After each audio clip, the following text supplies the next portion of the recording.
Oh no. I'm seeing bad stuff inside the handle that I would never approve of. Yeah, right off the bat, I'm seeing some major problems here. Welcome back to the knife studio. I bought a $34.99 Porcelain red, $5.99, custom Damascus steel Bowie knife, stunning colored handle.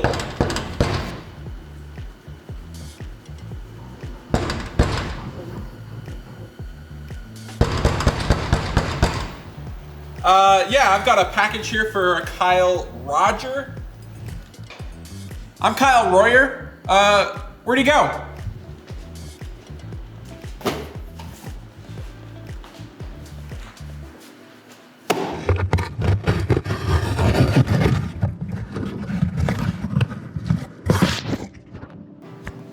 Here it is. This is our $35 knife. We need to figure out three things.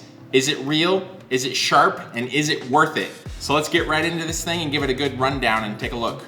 The stitching looks really good quality. There's 2 rows of stitching. Something I'm super curious about is what this material is where the welt goes all the way around, the material in between the layers that keeps the blade from cutting into the thread. It looks like it's some kind of thick sponge material or something. I don't think it's leather in the middle. The front and back are leather, but that welt, I have no idea what it is. Something else to point out, if you're making a sheath like this and you have a double guard, make sure to put your little strap up here on the spine of the blade area. That way, as you're taking your knife out, you're not constantly cutting into your strap, and you also have to like hold it out of the way with your finger, but you might end up cutting your finger open. This is pretty big, actually. It's hard to tell how big the proportions are on a picture, but it's got pretty big proportions to it. The Damascus is actually way cooler than I thought it would look. It looks like some kind of a twist pattern. The handle looks like a big piece of bone that's like dyed kind of a grayish blue color, and we've got like a little piece of wood back here. The pommel nut looks like it came straight off the lathe and then they stuck it in some acid a little bit. It's got like lathe marks in it, not sanding marks, but full-blown lathe tooling marks on it. Looks like the fittings are Damascus too, with some maybe bronze or brass, looks like brass spacers and some little red spacers in there. But yeah, this thing's got quite a girth to it. I'm both impressed and underwhelmed at the same time because it's got some things that are cooler than what I thought, and then it's also got some really underwhelming things for a $35 knife. The real question though is, will it kill? We're over here at the kill test area. We're gonna test this knife on a real human-like dummy. You can tell it's real because it says real.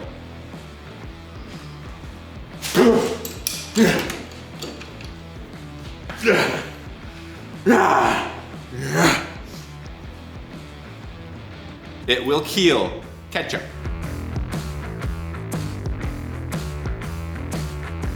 As you can see, this knife has passed the keel test. But on a serious note, we're gonna really put this thing through a test and do some heavy chopping and stuff with it and see if it'll actually make it. I don't know, because all we did was puncture a shirt and a bottle of ketchup so far, and the handle's already kind of wobbling around loose, so yeah, that might be a problem. The knife may actually be a little sharper than I thought. It's almost wanting to shave a little bit, not quite. Normally I'd expect a knife like this to be completely dull, so that was a little bit of a surprise. Let's see if it'll cut paper. It's not real sharp by any means, but it cuts paper a little bit. Now we're gonna hack our way through this 2x4 and test out the blade and handle. We wanna make sure the handle doesn't fall apart. We wanna make sure that the blade doesn't totally break or get really dull or anything.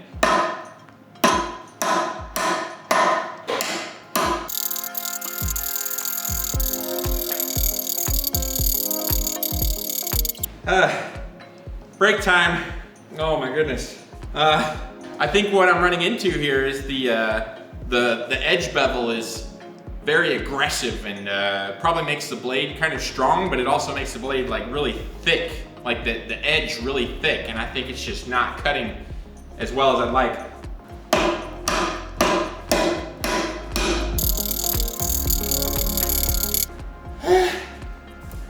I really want to get through this at least one time.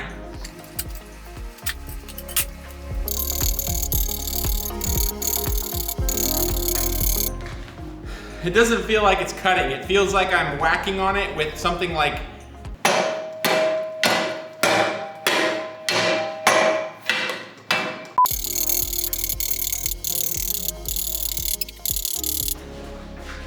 Boys, I'm calling it there. The edge isn't rolled over, and the edge isn't chipped either. It's pretty much just like it was before we started chopping. That's not crediting it a whole lot though, because the edge where it's sharpened is just so thick that even some junk steel and mild steel, whatever, would probably still hold an edge okay after being so thick. So I'm not gonna say that's really a great sign. It's just the edge is so thick that it can handle a lot of abuse. Let's see if we can get this thing nice and hair-popping sharp. Over here at the sharpening setup, and we're gonna use a Norton India stone. We're gonna use the coarse side and then the fine side with a little WD-40.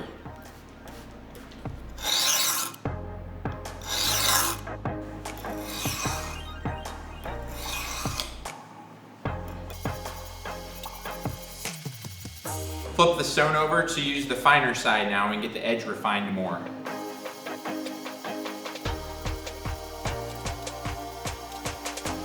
I got done on the coarse grit and the fine grit on the stone, and now I'm gonna run it across a butcher's rod and see if we can get this thing sharp.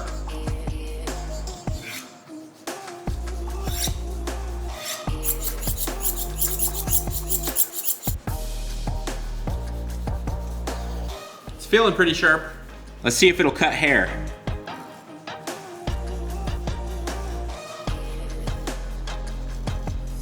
Yes, it will. We got this thing hair popping. Let's try cutting a piece of paper. It's doing better on the paper cutting. It's still not liking it though. Probably because the thickness of the edge, even though it's sharp. Another little fun thing we can try to do is cut this paper towel tube. I actually cut that better than I thought it would because the blade is sharp, but it's also just thick. Thick as all can be.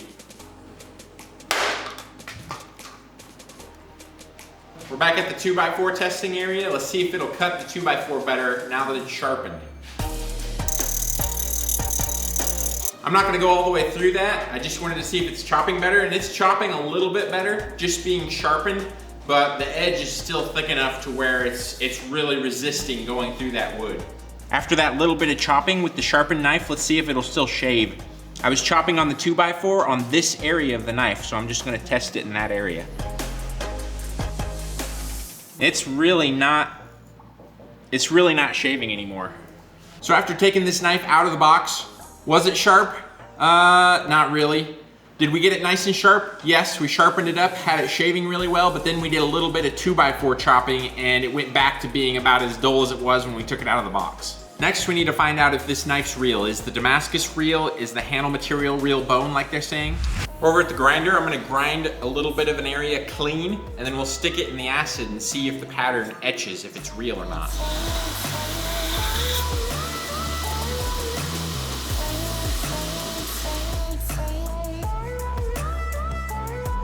Let's go ahead and dip this blade into my ferric chloride solution and see if this Damascus is real.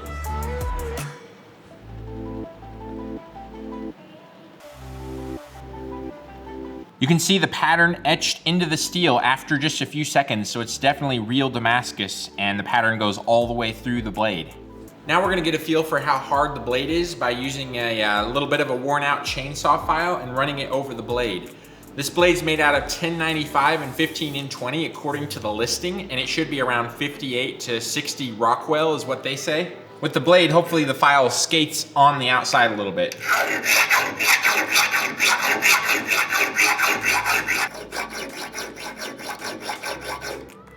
So you can hear the file skating on the metal a little bit more, so this blade is definitely hardened.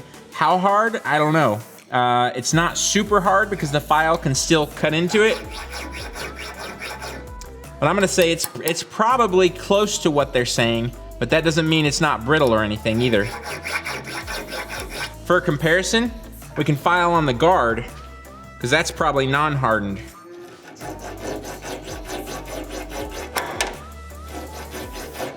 And there on the guard, the file cuts into it much easier, and it's making that lower pitch sound that like non-hardened steel makes.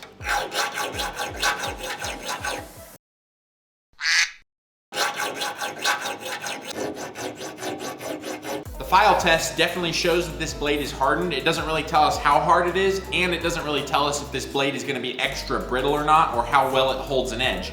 So we've already shown that it doesn't seem to hold an edge real well after just doing a little bit of chopping. The next thing we're gonna do is break this knife in half, and we'll be able to see the grain structure of the steel. That can be really helpful because seeing the grain structure can tell you a lot about how the steel is heat treated and everything.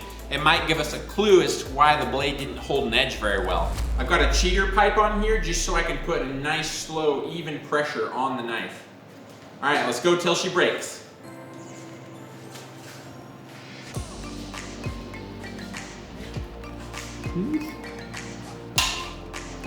Something broke.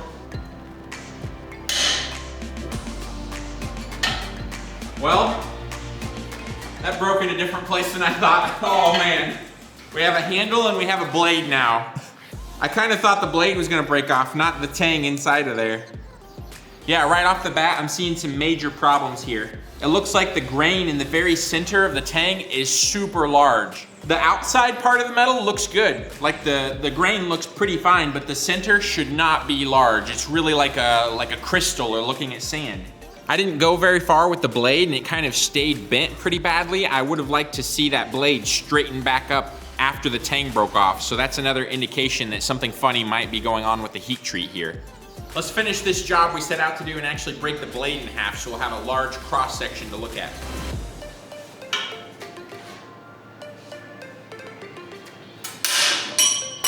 There we go.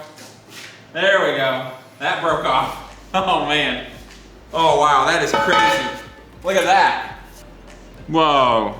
Looks like the metal like delayered. That's really strange. The grain structure looks surprisingly good in the blade, but what doesn't look good are all these like big layers. It should just be a clean break, but we have all these like layers that delaminated from each other. So that tells me that the forge welding may have been off or something. And I can actually see inside of this big layer and there's like some dirty stuff where the layers were welded together. So maybe not the cleanest forge weld ever, but the grain structure looks pretty good. If you break a Damascus blade, this is how you want it to look. This is one of mine broken off, and you can see there's no layers and stuff all separating from each other. But with this blade that we just broke, you have all these layers and delaminations of the Damascus. Something you can do to make your tang a lot stronger is leave it a little bit wider right here where it meets the blade, because that's gonna be a weak point. So if they would have left the tang maybe like that wide, it would have had a lot more strength right here. It still might have broken off there first, but it just would have taken a lot more force to break off there first. Let's take this handle apart and see what it looks like on the inside. I want to start with this pommel nut and try to get it off here. Not on super tight, which that's fine. So right away, something I'm seeing is rust in between the pommel nut and the pommel. So either moisture got in there and rusted it, or maybe the ferric chloride or whatever acid they used might not have been neutralized and it started rusting. Let's see if we can get the guard off.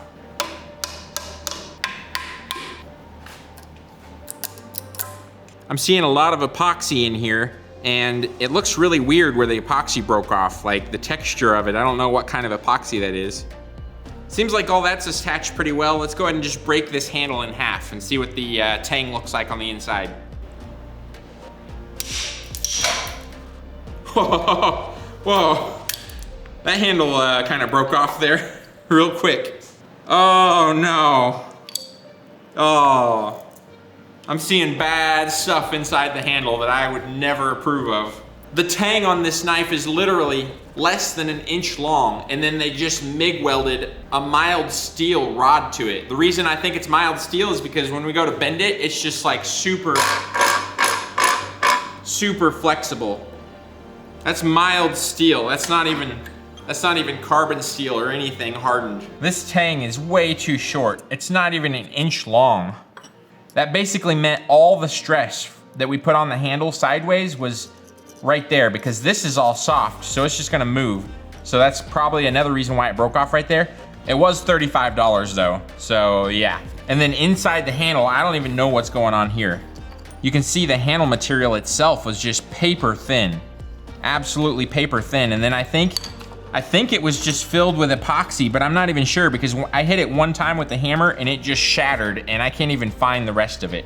This is all I could find was this half and then some little pieces of epoxy. The epoxy didn't stick, it all just popped loose, and it didn't stick to the the tang very well at all, because it's just definitely not sticking to hardly anything. It was just in there as like a filler, I guess. Some high quality epoxy in there probably would have made this handle take a couple beats to get off of there instead of just shattering after one hit. So I know it was really hard on this knife,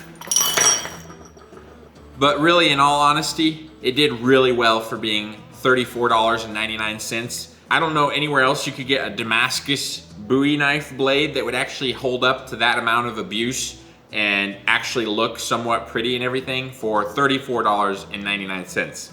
So was this knife worth it? Yes, I think it was. The blade could have been a tiny bit thinner, but it does seem like it's hardened somewhat well besides the tang, and it could have used a little bit more tang that wasn't welded on there. But again, it was $34. The Damascus is actually somewhat pretty.